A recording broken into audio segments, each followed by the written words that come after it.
삶의 여정 속에서 우리는 모두 행복을 찾아 헤맵니다. 때로는 좋은 날씨, 작은 성공, 따뜻한 인간관계 속에서 행복을 느끼지만 그 행복은 종종 신기루처럼 사라지곤 합니다. 마치 손에 쥔 모래알처럼 움켜쥘수록 더 빨리 빠져나가 버리는 것만 같습니다. 오늘 우리가 함께 나눌 이야기는 바로 이 행복에 관한 것입니다. 하지만 세상이 말하는 조건적인 행복이 아닌 어떤 상황 속에서도 흔들리지 않는 견고한 기쁨에 대한 이야기입니다. 이 말씀이 여러분의 마음에 깊은 울림과 평안을 가져다 주기를 소망합니다. 하나님의 은혜가 이 시간을 통해 여러분 각자에게 임하시길 기도하며 이 귀한 메시지를 주변에 사랑하는 이들과 함께 나눌 수 있도록 잠시 시간을 내어 이 채널을 구독해 주시고 좋아요를 눌러주시면 감사하겠습니다. 여러분의 작은 손길이 누군가에게는 큰 위로의 빛이 될 수 있습니다. 이제 성경 로마서 8장의 말씀으로 함께 들어가 보겠습니다. 로마서 8장 28절부터 30절까지의 말씀입니다. 우리가 알거니와 하나님을 사랑하는 자 곧 그의 뜻대로 부르심을 입은 자들에게는 모든 것이 합력하여 선을 이루느니라. 하나님이 미리 아신 자들을 또한 그 아들의 형상을 본받게 하기 위하여 미리 정하셨으니 이는 그로 많은 형제 중에서 맏아들이 되게 하려 하심이니라. 또 미리 정하신 그들을 또한 부르시고 부르신 그들을 또한 의롭다 하시고 의롭다 하신 그들을 또한 영화롭게 하셨느니라. 이것은 하나님의 말씀입니다. 오늘의 주제는 행복, 그리고 그 근원이 되는 기쁨입니다. 유난히 날씨가 좋은 어느 여름날 따스한 바람이 불어오고 마감에 쫓기는 일도 줄어들고 여유로운 시간이 주어지면 우리는 기분이 좋아집니다. 저 역시 그런 날이면 괜스레 마음이 들뜨곤 합니다. 하지만 동시에 이런 질문과 씨름하게 됩니다. 나는 왜 이렇게 주변 환경에 쉽게 영향을 받는 걸까? 나의 기쁨은 왜 이렇게 변덕스러울까? 성경은 분명히 말합니다. 그리스도인에게는 상황을 초월하는 기쁨이 주어졌다고 말입니다. 가장 깊은 고난도 끌 수 없고 가장 큰 슬픔과도 공존하며 오히려 그것을 압도할 수 있는 기쁨이 있다고 약속합니다. 요한복음 17장에서 예수님께서는 이 세상을 떠나시기 전 우리를 위해 이렇게 기도하셨습니다. 내 기쁨이 그들 안에 있어 그들의 기쁨을 충만하게 하옵소서. 그보다 앞선 장에서는 제자들에게 이렇게 말씀하셨죠. 너희가 기뻐할 것이요 너희 기쁨을 빼앗을 자가 없으리라. 정말 놀라운 약속이 아닐 수 없습니다. 예수님께서는 당신의 제자들이 앞으로 어떤 길을 걷게 될지 모두 알고 계셨습니다. 그들은 박해를 받고 모든 소유를 빼앗기고 고문을 당하다가 결국 죽음에 이르게 될 운명이었습니다. 그런데도 예수님께서는 그 어떤 것도 이겨낼 수 있는 기쁨을 주겠다고 약속하셨습니다. 질병, 박해, 외로움, 고문, 심지어 죽음까지도 그 무엇도 그 기쁨을 빼앗아갈 수 없다고 선포하신 것입니다. 그렇다면 우리 안에 있어야 할 이 흔들리지 않는 기쁨의 본질은 과연 무엇일까요? 우리는 이 약속을 온전히 누리지 못하는 걸까요? 아마도 우리는 이 기쁨이 무엇으로 만들어졌는지 제대로 이해하지 못하기 때문일 것입니다. 로마서 8장은 바로 이 질문에 대한 답을 우리에게 제시합니다. 고통으로 가득한 이 세상을 살아가는 우리에게 흔들리지 않는 기쁨의 3가지 견고한 기둥을 보여줍니다. 이 3가지 원리를 이해하고 붙잡는 만큼 우리의 기쁨은 세상이 감당할 수 없는 힘을 갖게 될 것입니다. 그 3가지 원리는 각 구절에 하나씩 담겨 있습니다. 28절은 말합니다. 우리의 나쁜 일들은 결국 좋은 결과를 가져온다. 29절은 말합니다. 우리의 진정으로 좋은 것들은 결코 잃어버릴 수 없다. 그리고 30절은 말합니다. 가장 좋은 것은 아직 오지 않았다. 그리스도를 따르는 당신의 삶에서 나쁜 일들은 선하게 쓰임받고 좋은 것들은 영원히 보존되며 최고의 것은 미래에 예비되어 있다는 것. 이것이 바로 우리 기쁨의 근거입니다. 이제 하나씩 깊이 들여다보겠습니다. 첫 번째 원리, 28절입니다. 우리의 나쁜 일들은 선을 위해 사용됩니다. 하나님을 사랑하는 자들에게는 모든 것이 합력하여 선을 이루느니라. 이 유명한 구절은 우리에게 세 가지 중요한 사실을 알려줍니다. 첫째, 그리스도인이라고 해서 삶의 환경이 다른 사람들보다 더 나은 것은 아니라는 점입니다. 바울 사도는 하나님을 사랑하는 사람들에게도 끔찍한 일들이 일어난다고 분명히 말하고 있습니다. 많은 이들이 은연중에 이렇게 믿습니다. 내가 하나님을 사랑하고 섬기면 나쁜 일들이 나를 비껴갈 거야. 하지만 성경과 우리의 경험은 그것이 사실이 아님을 보여줍니다. 모든 것이라는 단어는 말 그대로 모든 것을 의미합니다. 로마서 8장 35절에서 바울은 환난, 곤고, 박해, 굶주림, 헐벗음, 위험, 칼과 같은 것들을 열거합니다. 하나님을 사랑하는 당신에게도 다른 모든 사람에게 일어나는 똑같은 일들이 일어날 수 있다는 것입니다. 이것을 받아들이는 것이 흔들리지 않는 기쁨의 첫걸음입니다.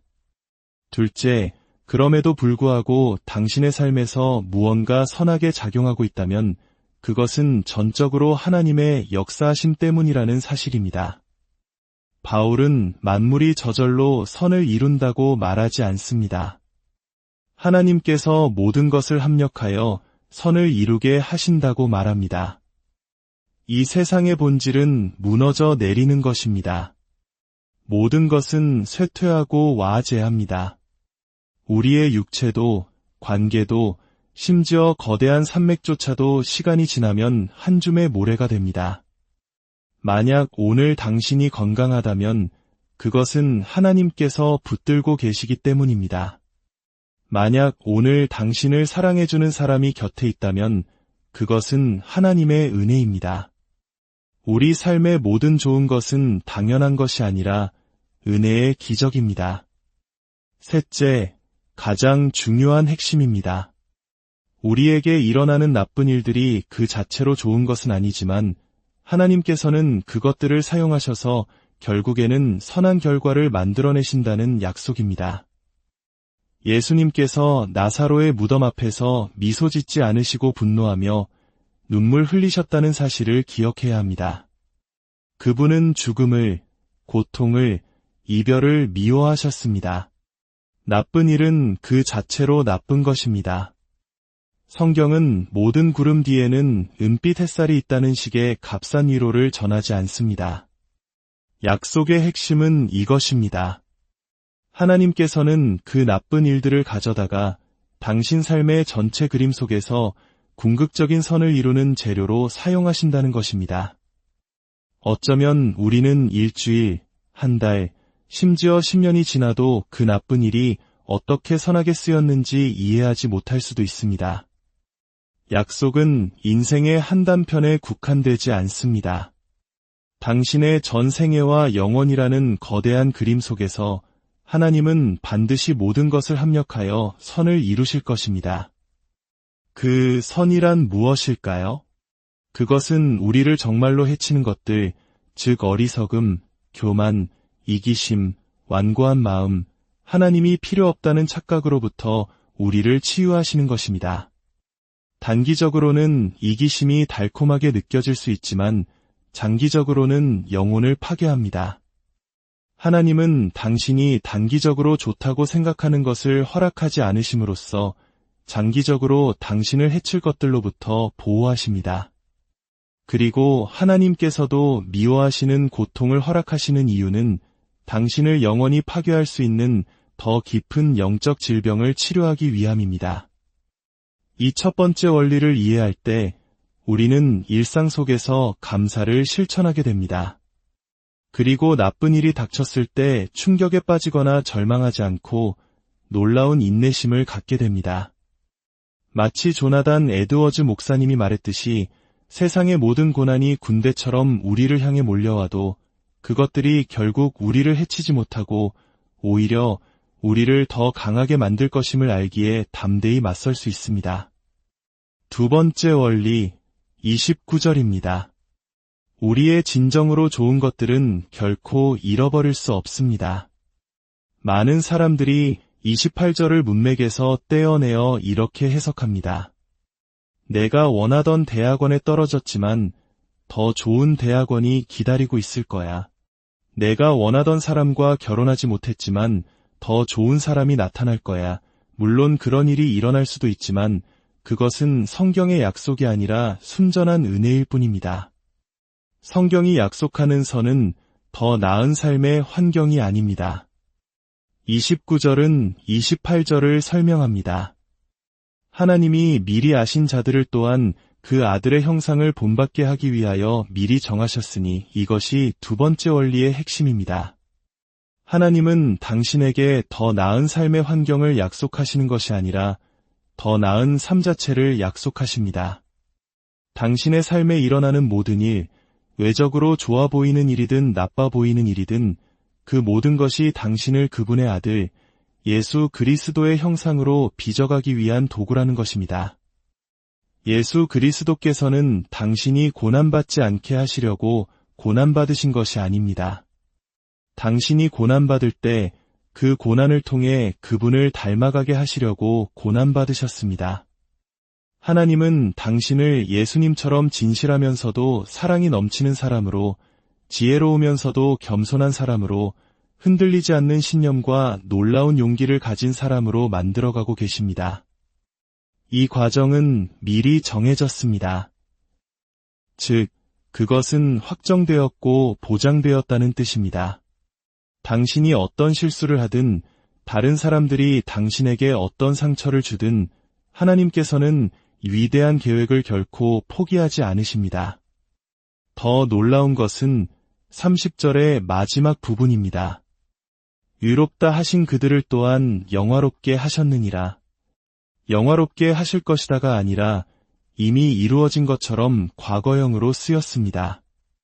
이것은 하나님께서 당신을 예수님처럼 아름답고 위대하고 거룩하게 만드실 계획이 너무나 확실해서 이미 완성된 사실처럼 말씀하신다는 의미입니다. 그것은 보장된 미래입니다. 뿐만 아니라 우리는 그분의 가족, 많은 형제 중 하나가 됩니다. 우리는 하나님의 양자가 된 것입니다. 고대 로마 사회에서 양자 입양은 주로 성인 남성을 대상으로 이루어졌습니다. 한 부유한 가문의 주인이 상속자가 없을 때 신뢰하는 사람을 아들로 입양하여 자신의 모든 권리와 재산, 그리고 지위를 물려주었습니다. 입양되는 순간 그의 과거의 모든 빚은 사라지고 그는 새로운 신분과 영원하고 무조건적인 가족 관계를 얻게 되었습니다. 바울이 우리가 모두 아들들이다 라고 말할 때 이것은 당시 사회의 엄청난 혁명이었습니다.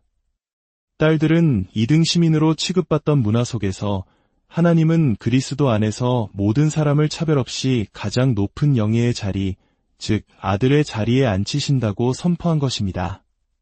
하나님의 가족 안에는 2등 시민이 없습니다.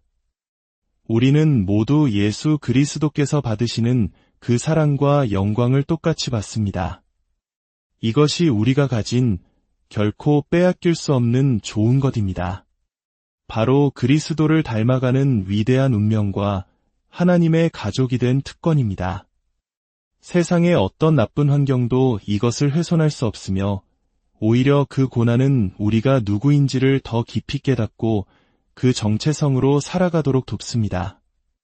마지막 세 번째 원리, 30절입니다. 가장 좋은 것은 아직 오지 않았습니다. 바로 영화롭게 하심, 즉 영광입니다. 바울은 말합니다. 현재의 고난은 장차 우리에게 나타날 영광과 비교할 수 없도다. 우리가 앞으로 누리게 될 그 영광을 제대로 이해한다면 지금의 어떤 고난도 감당할 수 있습니다. 도스토옙스키의 소설 속 인물 이반 카라마조프조차 이렇게 말했습니다. 나는 믿는다. 세상의 마지막, 영원한 조화의 순간에 너무나 귀한 어떤 것이 나타나 모든 마음을 위로하고 모든 분노를 씻어주고 인류의 모든 죄악과 흘려진 모든 피를 보상하고도 남을 것이라고.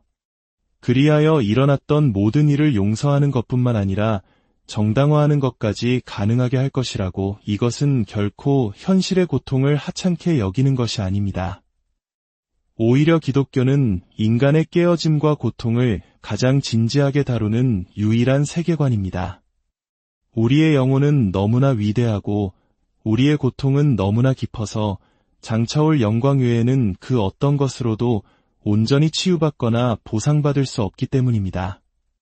당신이 사랑하는 사람을 잃은 슬픔을 더 나은 사회 정책이나 다른 어떤 성취가 대신할 수 있겠습니까? 오직 영원한 영광만이 그 깊은 상실을 위로하고 압도할 수 있습니다. 우리의 영혼은 그 무엇보다 위대하기에 오직 하나님께서 예비하신 최고의 것만이 우리를 만족시킬 수 있습니다. 사랑하는 여러분, 이 세 가지 진리를 마음에 새기십시오. 당신에게 일어나는 나쁜 일들은 결국 선을 이루기 위한 하나님의 손길 안에 있습니다. 당신이 그리스도 안에서 가진 진정한 좋은 것, 즉 그분을 닮아가는 영광과 하나님의 자녀된 신분은 결코 빼앗길 수 없습니다. 그리고 당신을 기다리는 최고의 것은 아직 오지 않았습니다. 이것이 바로 어떤 상황 속에서도 흔들리지 않는 기쁨의 원천입니다. 이 기쁨은 감정이 아니라 진리에 대한 깊은 확신에서 비롯됩니다. 함께 기도하겠습니다. 하나님 아버지, 오늘 저희가 들은 이 말씀이 저희의 마음판에 깊이 새겨지게 하옵소서. 나쁜 일들은 선하게 쓰임받고 좋은 것들은 영원히 보존되며 최고의 것은 아직 오지 않았다는 이 진리를 굳게 붙들게 하소서. 이 진리를 통해 일상의 좋은 순간들 속에서 감사하게 하시고 가장 끔찍한 시간 속에서도 소망을 잃지 않게 하옵소서. 슬픔의 사람이셨으나 동시에 앞에 있는 기쁨을 위하여 십자가를 참으신 주님처럼 우리도 주님께서 주시는 그 영원한 기쁨을 바라보며 믿음의 경주를 완주하게 하옵소서. 이 자리에 있는 모든 이들이 각자의 삶의 자리에서 이 진리를 깨닫고 누릴 수 있도록 성령님께서 친히 인도하여 주시옵소서. 예수님의 이름으로 기도드립니다. 아멘. 오늘의 이야기가 당신의 마음에 작은 울림을 주었다면 좋아요를 통해 이 희망의 메시지를 다른 이에게 전하는 일에 동참해주세요. 당신의 구독은 우리가 함께 이 진리의 길을 걸어가는 소중한 약속이 됩니다. 하나님의 빛을 세상 곳곳에 함께 전파해 나갑시다. 여러분의 삶에 하나님의 평강이 늘 함께